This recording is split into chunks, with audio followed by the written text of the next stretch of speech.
চাল ভাজার বিরিয়ানিও যে এত স্বাদ হতে পারে না খেলে বুঝতাম না। চাল বিরিয়ানি রান্না হবে সাধারণ এই সিদ্ধ চাল দিয়ে।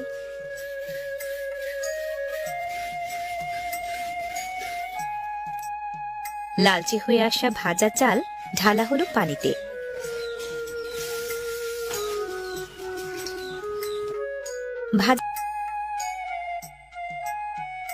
ভিজিয়ে রাখা চাল থেকে এবার পানি ঝরানোর পালা।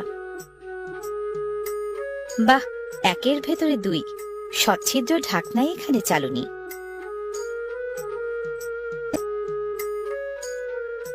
গরম তেলে প্রথমে দেয়া হলো পেঁয়াজ কুচি,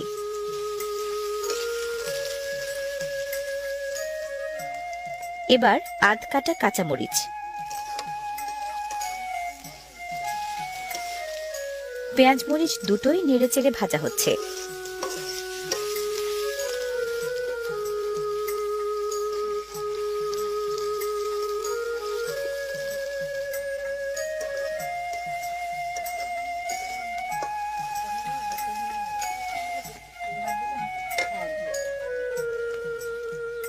পেঁয়াজ মরিচের মাঝে এবার তেজপাতা,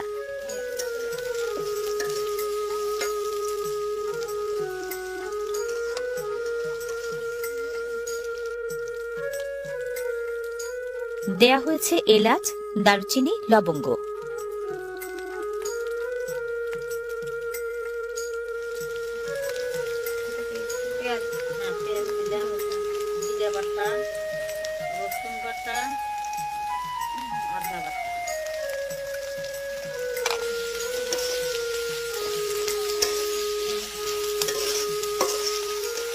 মশলাপাতির মিশ্রণ নেড়েচেড়ে কিছুটা কষানোর পর পর্যায়ক্রমে মরিচ গুঁড়া, জিরা গুঁড়া, ধনিয়ার গুঁড়া ও হলুদ গুঁড়া আর আস্ত জিরা,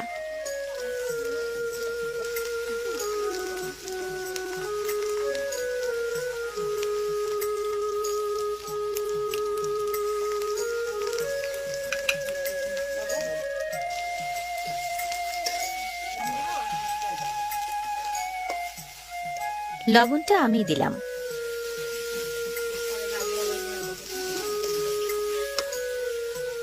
ভালো মতো কষানোর জন্য আরো খানিকটা তেল দেয়া হলো।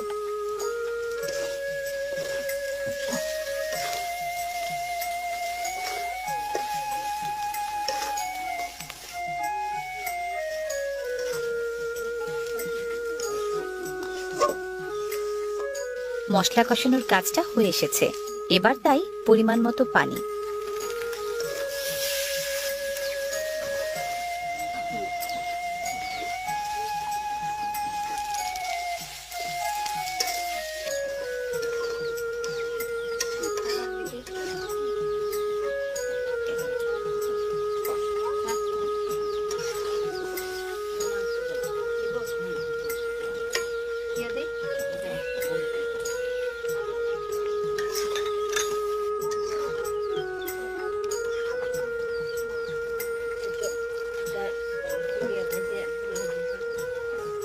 মুরগির মাংস এখন সেদ্ধ হচ্ছে মশলা সহযোগে।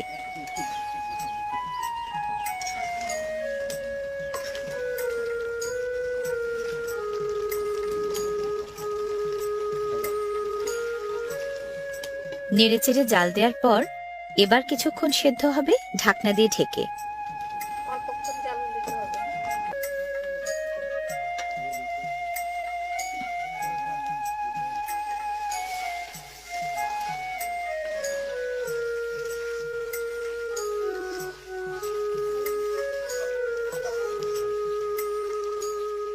মাংস সমেত কষানো মশলায় এবার ধুয়ে রাখা ভাজা চাল,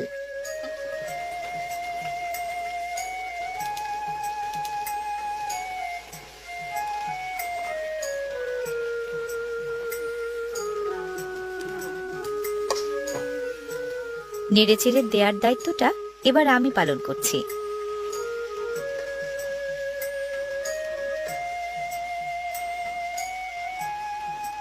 ফার্সি শব্দ বিরিঞ্জ মানে চাল আর বিরিয়ান মানে ভেজে নেয়া। মাংস, মশলা আর চাল ঠিকঠাক মতো ভাজার জন্য লাগাতার নাড়তে হয়। খেয়াল রাখতে হয় যেন পোড়া না লেগে যায়। ঠিক মতো হচ্ছে কিনা কে জানে।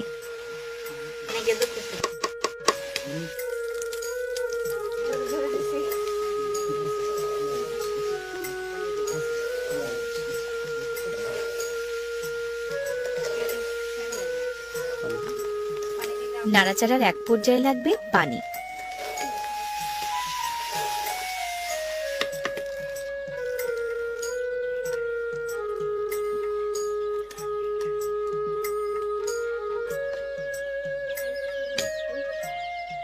পরিমাণ মতো পানি দেওয়ার পর ঢাকনা দিয়ে কড়াই ঢেকে বেশ খানিকক্ষণ জাল দেওয়ার পালা।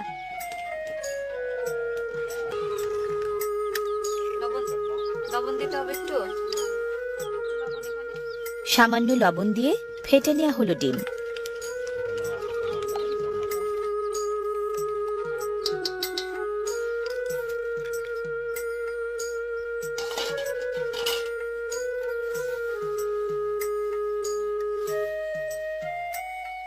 চাল বিরিয়ানিতে যুক্ত হওয়া শেষ উপাদানটা হচ্ছে ডিম।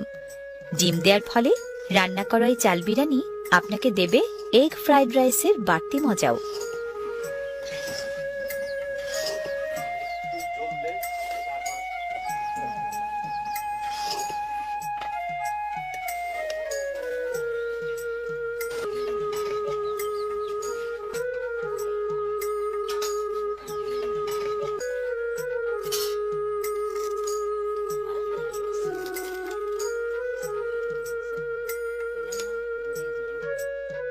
হয়ে গেছে।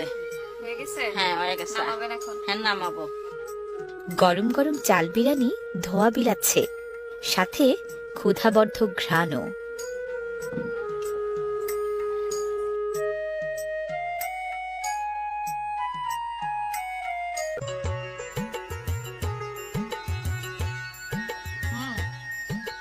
First class. চাল ভাজার বিরিয়ানিও যে এত স্বাদ হতে পারে না খেলে বুঝতাম না। আপনারাও বাড়িতে রান্না করে খেতে পারেন। খালাম্মা, আসলেই দারুণ স্বাদ হয়েছে। সিরাজগঞ্জের ভাষা দিয়ে একটু বলেন না, ওই যে আমি একটু শুনলাম। ভালোই তো রাঁধছেও, স্বাদ তো হয়েছে।